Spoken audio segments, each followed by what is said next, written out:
iniciando mais um programa Presença e Harmonia, com apoio cultural da antiga e mística Ordem Rosa Cruz Amorque, grande loja da jurisdição de língua portuguesa.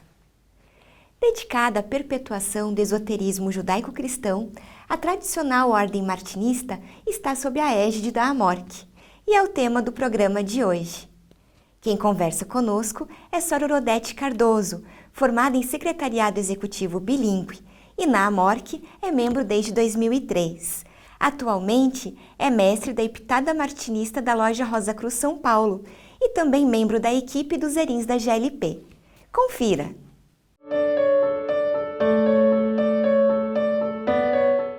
Sra. Odete, bem-vinda ao programa Presença e Harmonia e muito obrigada por aceitar o nosso convite. Eu que agradeço o convite para o programa Presença e Harmonia da Ordem Rosa Cruz. Obrigada. Sra. Então, para que possamos iniciar o entendimento do que é o martinismo, como que ele surgiu? Ou se temos figuras que estão, figuras importantes que estão relacionadas ao martinismo? Então, o martinismo, ele surgiu com aquela própria pergunta da alma, né? Quem somos nós? Da onde viemos? Existe um Deus? Qual é a nossa relação com esse Deus? Qual a nossa missão nessa terra? E uma figura que tentou responder essas perguntas foi um filósofo francês do século XVIII chamado Martinez de Pasqually. Ele era maçom e ele tinha uma carta constitutiva que permitia criar ordens maçônicas. Então, ele criou a ordem dos Elos Cohen, dos sacerdotes eleitos. E com isso, ele começou a divulgar uma linha filosófica que fala da queda dos seres, da queda e da reintegração de todos os seres. A Ordem até edita um livro chamado Tratado da Reintegração dos Seres, que apresenta essa linha filosófica. E ela começa assim: existe um mundo divino, né, a imensidade divina, onde está aquele que nós nos referimos como Deus, como o Eterno, que resolveu criar a grande obra divina. E à medida que ele ia criando, né, na verdade ele emana seres espirituais para realizar essa grande obra divina. E num dado momento, alguns desses seres se rebelam. É aquela a rebelião de Lúcifer, a queda de Lúcifer, da queda dos primeiros seres espirituais. E aí como que ele faz, né? Como que esse Eterno faz com essa queda desses seres? Ele cria um espaço dentro dele mesmo e coloca esses seres rebeldes a essa criação, nessa emanação divina. E isso é um diferencial. Ele coloca esse espaço que a gente vive, o nosso universo criado, é o lugar onde foi precipitado esses primeiros seres espirituais.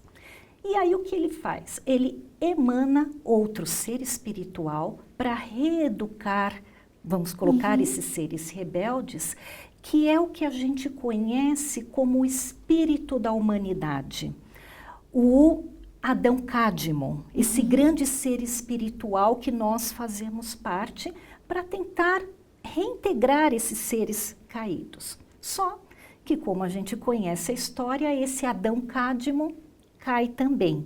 Então, ele tem que emancipar alguns outros seres espirituais, cria uma outra, né, emana uma outra hierarquia que, para nós, será conhecido como o espírito crístico, que vai aparecer na obra dele como os grandes patriarcas do Antigo Testamento. Então vem Abrão, vem Noé, Moisés, e tem a maior manifestação desses seres espirituais, né, nessa linhagem espiritual, que é o próprio Cristo. Sempre para lembrar a humanidade que ela tem esse trabalho de reintegração, né, de conduzir de volta ao seio da divindade esses seres que caíram. Certo. Essa é a primeira parte da filosofia do Martinez de Pasqually. Só que ele tinha um dom que hoje nós chamaríamos no kardecismo de médium de materialização. Ele fazia as coisas acontecerem durante os rituais. E isso com a ajuda, né, ele invocava a ajuda de seres espirituais, de anjos, mas também poderiam aparecer seres das trevas. Então eram as chamadas operações teúrgicas, né, com magia cerimonial. E isso era muito perigoso, a gente sabe que é muito perigoso. Pois bem, ele fez toda lá uma escola, a escola martinesista, quando se vê na literatura se chama escola martinesista, mas num dado momento da vida dele, ele foi chamado para resolver algumas situações familiares na América, no Haiti, e ele veio a falecer. Então, a ordem na Europa, na França, entrou em adormecimento. Então, esta é a primeira parte da história. Certo. Na sequência, o que aconteceu? A ordem entrou em adormecimento, mas 2 dos discípulos dele resolveu continuar. O primeiro foi Jean-Baptiste Villermoz, ele também maçom, estava trabalhando na reestruturação da estrita observância templária. E aí o que ele fez? Ele pegou essa linha filosófica da queda e da reintegração e colocou num dos graus dessa estrita observância templária. O outro discípulo dele foi o Louis-Claude Saint-Martin. E ele não fez isso, ele não quis nem a parte templária, né, aquela parte da maçonaria, mas também não queria nem a parte teúrgica, nem de magia cerimonial. Ele preferiu um outro caminho, um caminho mais interior. Ele já tinha feito algumas viagens e ele conheceu a literatura de um filósofo alemão chamado Jacob Böhme. E que tinha muito, né, dessa parte emocional, dessa parte cardíaca em relação ao retorno à divindade, a essa reintegração. Então ele acabou adaptando ele chama até ele como o segundo mestre dele, adaptando toda essa linha filosófica do Jacob Böhme ao seu programa de estudos, ao seu trabalho. E ele acabou formando um círculo, ele chamava o Círculo dos Íntimos, um grupo de pessoas que ele passava não só essa linha da queda, da reintegração, mas não como uma magia cerimonial, um trabalho interno. E assim, eles são, como a gente fala, são os formadores dessa primeira fase do martinismo. Certo. Bom, a tradicional ordem martinista hoje está integrada à MORC, né? Como que se deu essa associação? Por que isso aconteceu? Então, o Saint-Martin, né, foi passando a tradição e ele morreu no finalzinho do século XVIII, começo do século XIX. Durante todo esse século, essa tradição dele foi passada. A gente fala que na literatura aparece que ela foi passada por algumas letras, alguns pontos e praticamente um sopro. Foi passada. No final do século XIX para o começo do século XX, 2 figuras interessantes, Augustin Chabozot, também na França, e o Dr. Gerard Encausse, conhecido como Papus, em conversa eles se encontraram e descobriram que os 2 tinham recebido de formas diferentes essa mesma linhagem do Saint-Martin, essa iniciação, esse processo iniciático. E resolveram reorganizar tudo aquilo que eles receberam, cada um da sua forma. E os 2 criaram a ordem martinista. Então ela é bem no comecinho do século XX. Só que durante o século XX, ela se expandiu, ela cresceu, mas nós tivemos a Primeira Guerra Mundial. E nessa Primeira Guerra Mundial, o Papus morreu. E assim, não só ele, mas como vários membros da ordem martinista. Terminou a Primeira Guerra Mundial. Entre 19 e 39, Começou a Segunda Guerra Mundial, o que aconteceu? Teve a Fudose. Foi quando o Harvey Spencer Lewis e o Ralph Lewis foram iniciados na Ordem Martinista. Eles reorganizaram com aquilo, né, ajudando lá o Augustin Chabozot, eles foram iniciados e o Ralph Lewis recebeu as carta constitutiva, as patentes para trazer a tradicional ordem martinista, agora reorganizada, para dentro da MORC. Então foi o Ralph Lewis que trouxe para dentro da MORC a tradicional ordem martinista. E aí logo em seguida tivemos a Segunda Grande Guerra também, né? Então ainda tem algumas outras ordens permaneceram, mas a pureza da tradicional ordem martinista ficou mantida graças ao Ralph Lewis. Certo. Bom, você até também já comentou a respeito, né? Nós ouvimos falar que o martinismo é a via cardíaca, né? O que isso significa e realmente qual que seria a senda martinista? Ela é interessante, baseada nos estudos do Saint-Martin. Ele fala que quando ele analisa o espírito humano e o próprio ser humano, no coração nós temos duas portas, ele fala. A porta de baixo, que é aquela que a gente lida com as coisas da vida, com a vida comum, a torrente, como ele colocava, e a porta superior, que é a que dá acesso às coisas do espírito, às coisas da alma, às coisas mais elevadas. E ele fazia uma observação, até mesmo por causa das várias práticas, e pelo que ele via pelo mundo, passando pela Revolução Francesa, que o mal só consegue se manifestar na Terra, aquilo que a gente entende de mal, independente da conotação, se ele passar pela mente e pelo coração de um ser humano. O mal por si só não se manifesta, ele precisa do homem para se manifestar. E se ele se manifestou, é porque ele passou pela mente e pelo coração. Então, num primeiro momento, o que o homem tem que reeducar, reconciliar, é o próprio coração, para não deixar que o mal se manifeste. E aí ele vai um pouquinho mais além, que esse processo iniciático dessa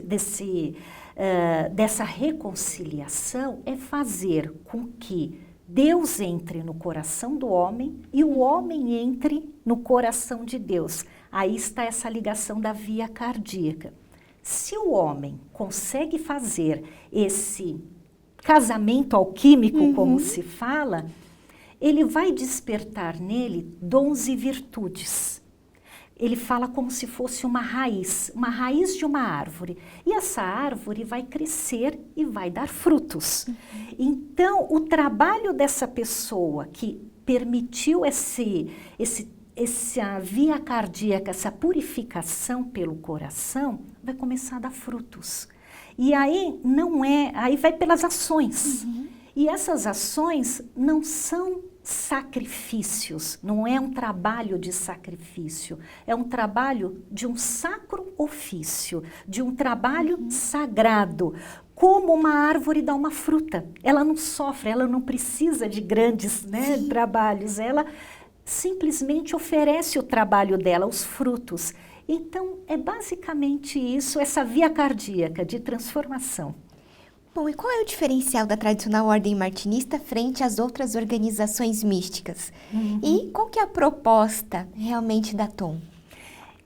Então, nós temos sim outras ordens, né, ditas martinistas, tão tradicionais e honradas quanto a nossa, afinal, os membros delas também sobreviveram às duas grandes guerras. E na tradição martinista se fala que o homem tem que aprender a ler dois grandes livros, o livro do homem e o livro da natureza.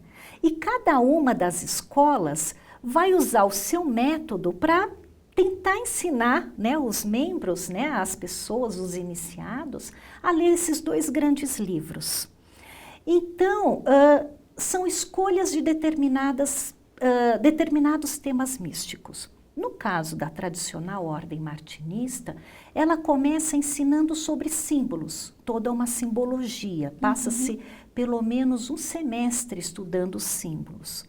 Num segundo momento, vai estudar toda essa parte da queda e da reintegração do Martinez de Pasquali, para entender o motivo de estarmos aqui, essa queda e esse retorno à divindade, qual é o nosso trabalho.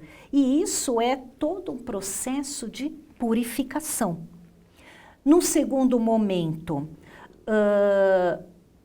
é estudado, é revisto toda essa energia astral, aonde esse grande homem universal, esse Adão Cadmon, que nós fazemos parte, está inserido, e como que toda essa energia astral influencia nessa vida nossa também, enquanto indivíduos.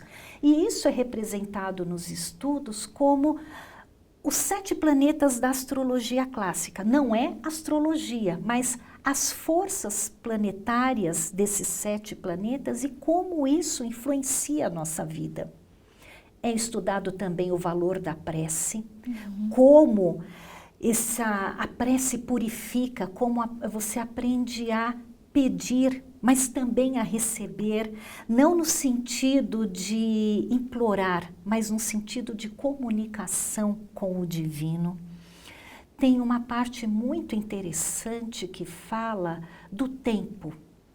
Então, nós aprendemos a ver o tempo cósmico, as eras, mas ao mesmo tempo o nosso tempo particular, o tempo daqueles que nos cercam, o tempo da cidade, do país, mas acima de tudo, o tempo de Deus, que as coisas não vão acontecer na época que a gente quer. Existe um grande plano e isso precisa ser entendido, que às vezes a gente faz tantos pedidos e não é por aí exatamente, né? Existe todo um plano divino.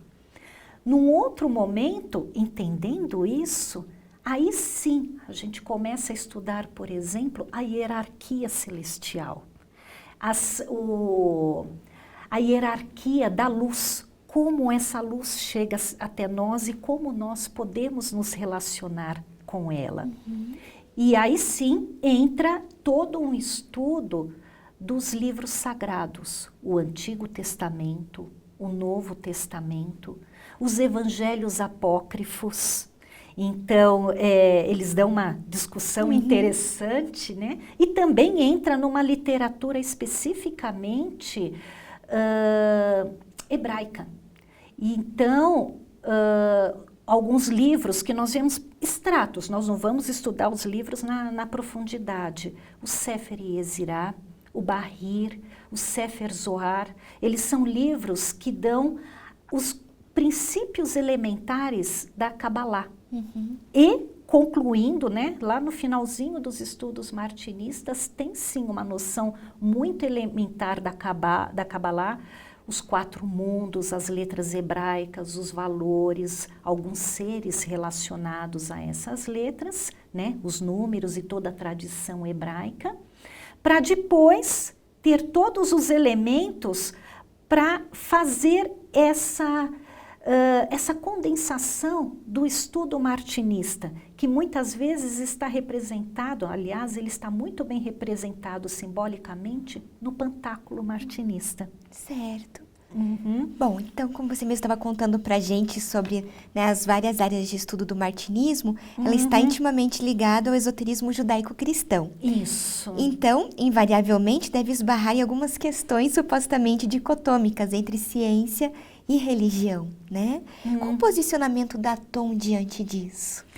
Então, nesse estudo todo, você vê, né, a queda, a reintegração, todo esse processo iniciático, todos esses temas que são estudados, os livros de Saint-Martin, ele fala desde aquela torrente, ele fala do novo homem, né, o homem que se ressurge após ele ter passado por um processo de purificação, o homem de desejo se purifica, se torna um novo homem e entende o ministério do homem espírito, ele consegue saber o trabalho dele frente à criação e frente à própria vida.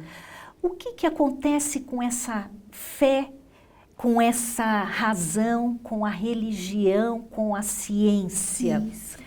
Não vai ter uma resposta, muito pelo contrário, né? Não se dá respostas, a gente aprende até a fazer mais perguntas.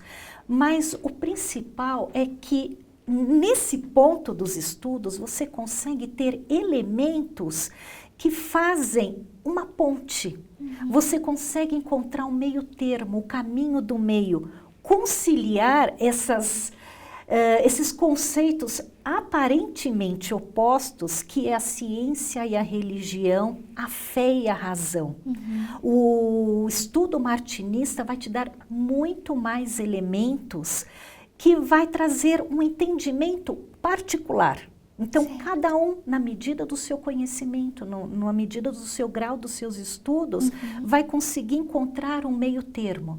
Então, a ciência está aí para dar, né, várias informações, mas aquela pessoa que teve uma boa formação religiosa, ou nem tanta, ela vai ter elementos. Então, ela vai pegar desde as obras de Saint-Martin, vai ter um conceito muito interessante do martinesismo, vai pegar alguns conceitos de, por exemplo, um rabino chamado Isaac Luria, que a filosofia dele, o trabalho que ele desenvolveu é muito semelhante ao do Martinez de Pasquali, e Jacob Boehme, que tem toda uma via espiritual, ele era luterano, então uma parte bem ortodoxa, e com esses vários elementos, o martinista consegue fazer essa conciliação, ele consegue iluminar essa parte mais obscura que às vezes a gente tem em relação à religião, ele consegue iluminar e até mesmo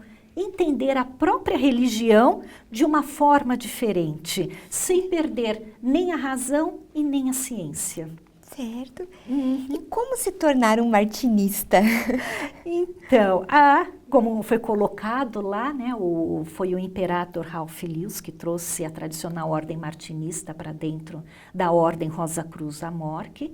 Então, a tradicional ordem martinista é um privilégio dos Rosa Cruzes. Então, no primeiro lugar, tem que se tornar Rosa Cruz. Tem os requisitos internos da própria ordem Rosa Cruz para se tornar membro da tradicional ordem martinista. E, num dado momento, ele vai receber o convite através do livreto A Luz Martinista, certo? E aí ele pode se afiliar. E assim como os estudos Rosa Cruzes pode ser feito em oratório, mas também ele pode se afiliar a um organismo afiliado que são chamadas as epitadas ou os átrios martinistas. E aí desenvolver o seu estudo ou em grupo ou individual, como ele preferir, né? Individual no sanctum do lar ou em grupo numa epitada ou num átrio martinista. E as literaturas, né? Quais seriam as principais obras? Eu sei que você já comentou, já falou de algumas delas, mas no seu ponto de vista, quais são as principais obras martinistas? Olha, ele começa com o Etiomo, que ele vai falar bem desse homem que precisa de uma purificação, que num dado momento ele se encontra envolto na vida e fala: para que eu estou aqui? Qual a minha missão? É todo um questionamento que ele levanta. Então ele está bem nessa obra, o Etiomo. E aí começa a surgir, né, os questionamentos, e a partir do momento em que a pessoa levanta esses questionamentos, ela está buscando algo. Então, na literatura martinista vai falar que ele se torna um homem de desejo, que é um dos livros do Saint-Martin. Na sequência, se você está com desejo, está fazendo várias perguntas, uma explicação do Saint-Martin para a obra do Tratado da Reintegração dos Seres é o Quadro Natural, uma outra obra. Então, com as duas você consegue conciliar a explicação dessa queda e dessa reintegração. Entendendo a sua missão, uma parte invariavelmente morre, é aquele velho homem que morre. E aí, uma nova obra, o novo homem, Então, é aquele homem que se descobriu, que sabe que existe todo um plano divino, que ele tem uma parte que ele deve trabalhar com suas virtudes, com seus defeitos, pensando sempre no grande trabalho da humanidade. Está pronto, então, para esse novo homem, está pronto para desenvolver esse trabalho na matéria? Então, desenvolva. Mas sem perder a visão espiritual. Quando ele atingir um estado de purificação, que ele sabe pedir, sabe receber e sabe trabalhar, ele pode desenvolver, acho que o último trabalho dele, que é o ministério do homem espírito, tal como um homem Deus, mas no sentido de abraçar a humanidade, de fazer efetivamente, agora com conhecimento, com segurança, esse trabalho da reintegração. Então, nessas obras do Samartã, ele coloca gradualmente essa ascensão espiritual do homem. Senhora Odete, agradeço muito a sua contribuição conosco hoje com o programa e espero que em outras oportunidades que vir a Curitiba possamos ter outras conversas. Eu que agradeço o convite e agradeço poder estar falando sobre o martinismo. Obrigada. Obrigada. Aproveito para lembrar do nosso e-mail presençaharmonia@morte.org.br. Afinal, é sempre muito importante as suas críticas e sugestões. Agradecemos a sua participação conosco hoje e até o nosso próximo encontro. Paz profunda!